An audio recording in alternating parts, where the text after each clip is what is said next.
And as though to underline the issue, a second fire at a seniors complex in our region over the weekend, this time in Spring Hill, Nova Scotia, where everyone escaped alive and where a sprinkler system is being given some of the credit for that. Tonight, we look at the rules in place now. As well, we'll speak with seniors who survived the New Year's Eve fire, and we'll look at what it would take to install sprinklers in your home. We begin with ATV's Jonathan Kay and the rules. Jonathan. Well, as you mentioned, Nancy, ever since the New Year's Eve fire here at Sunrise Manor, people have been asking questions about the rules. In each of the 3 maritime provinces, it turns out there are 2 sets of rules.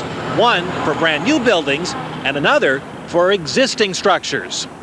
It's mostly an empty concrete shell, but while not much has been installed in this brand new building, the automatic sprinkler system is already in place. Canada's National Building Code is specific. For example, all apartment buildings exceeding 15,000 square feet or 3 stories must have sprinklers. But size isn't the only factor.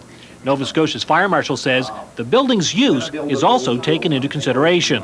A nursing home or a correctional institution is far higher regulated than what an apartment building would be or a grocery store.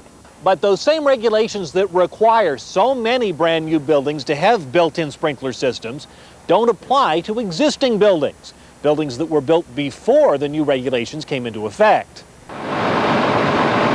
This is one of those buildings, Sunrise Manor in Halifax.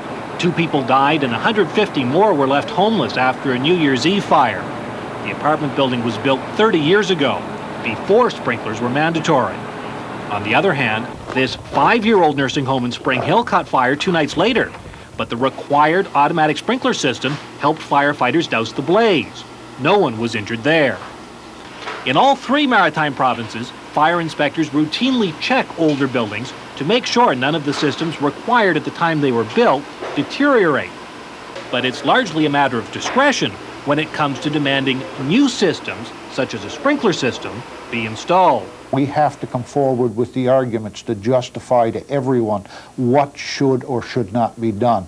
We might just as soon say we can prevent all vehicle accidents by limiting the speed on all highways to 30 kilometers an hour. And we certainly are losing far more people in our highways than we are in fires. So yes, there is justification for doing so, but that justification has to be proven. Still, Cormier says he's asking the province to examine the current rules to see if they should be changed to force more building owners to install sprinklers. One thing we should be careful to point out, though, is the building code and these fire regulations we're speaking of, they're all minimum standards. Bob Cormier says some of that office's greatest successes have been working with building owners to install even more protection, but on a voluntary basis. So, Jonathan, what's the bottom line? Why do so many building owners resist these systems, rather? Well, it's just a little bit too simple to say because they're too expensive, Nancy. It also has a lot to do with our own attitudes about fire safety. The fire marshal posed this question.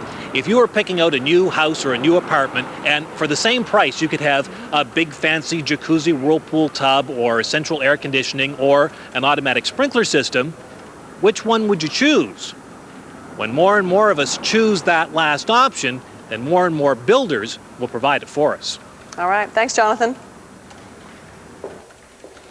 All right, concern over fire safety regulations is perhaps most acute tonight among the residents of Sunrise Manor. After being forced from their apartments by that New Year's Eve fire, they've had a great deal of time to think about what could have happened. ATV's Kim Brunhuber's been talking with some of those residents today. Kim, how are they feeling tonight? Well, most of the seniors I talked to were pretty uncertain. Most of them just wanted to get back to their lives, but the thought of going back to that building, which lacks a sprinkler system, made them pretty uncertain. You know, this is a pendant-type sprinkler. Terry Daly shows us a new sprinkler system. It was his home. Now, just looking at it is almost too much to bear. It's just a memory, I want to forget it now and to move on, He spent all night out on the balcony while the building around him went up in flames. Eventually, he escaped.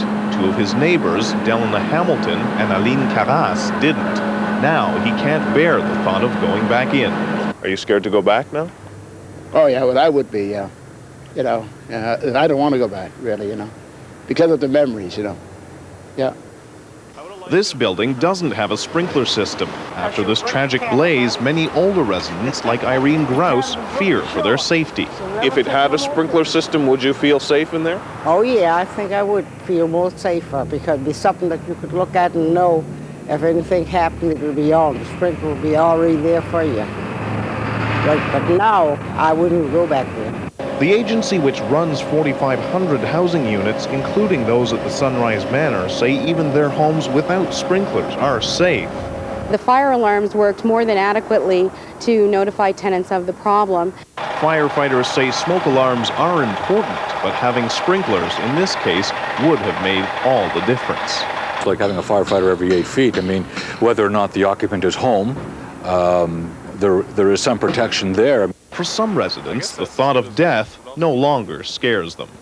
Are you scared to go back? No, I'm not scared because I got that long to live, so don't worry me. Now, the Housing Authority is looking at putting sprinkler systems in all of their buildings, but that can cost as much as $100,000 per floor. They're making a report about the subject, and that should be available in the spring.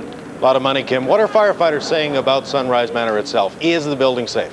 Well, I talked to them, and they stressed the fact that seniors shouldn't worry. Once it's all fixed up, it was made to code. It does have all of the working fire alarms, so they shouldn't worry for their safety. They're just stressing that sprinkler systems would make it safer. All right, thanks, Kim. Kim Brunhuber reporting live from Halifax tonight. Nancy. Well, Bruce, while much of the concern surrounding Nicola? Steve, Red Cross volunteers spent most of the day here helping seniors get their belongings from their apartments. But perhaps the most important thing since the fire is people offering to help, so many people offering to help these seniors. And I'm glad my grandfather got out too. For Justine McLean, the Sunrise Manor fire hits close to home. Her grandmother Marjorie was visiting a friend in the manor at the time of the fire. Both made it out alive. I wrote that I hope he's okay and I'm sorry what happened for his house. His house is Sunrise Manor, a government-subsidized seniors complex. The New Year's Eve fire claimed the lives of 2 seniors and left 135 people temporarily homeless. But the community has been quick to rally to the aid of the displaced seniors. Natasha Jackson left her New Year's Eve party to help out. Now she's organizing the relief effort. We have a trust fund set up at the Royal Bank. We have a furniture, linen, and small appliances drive through Easy Pickens. And we're making sure that tenants have lots of food to eat, transportation, make sure their mail is delivered. A second-hand store down the street has provided furnishings for about half a dozen apartments.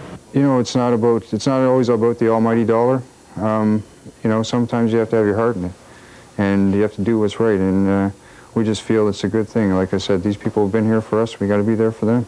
As donations of furniture and housewares are carried into their new homes, some of these seniors can't quite believe the generosity they're seeing. They understand, and they know people problem. What you do for them, they will do for you. And I'm very pleased that the Lord looked out for all of us. Steve, the fire marshal says he's asking the province to examine the current rules to see if they should be changed to force more buildings to include sprinklers. Now, Sunrise Manor was built 30 years ago before sprinklers were part of the building code. Right, Steve? Nicola, thanks very much. ATV's Nicola Chu live at Sunrise Manor in Halifax. The residents of the Highcrest nursing home in Spring Hill, Nova Scotia, found new places to stay today. A weekend fire damaged a section of their complex. Repairs are now underway.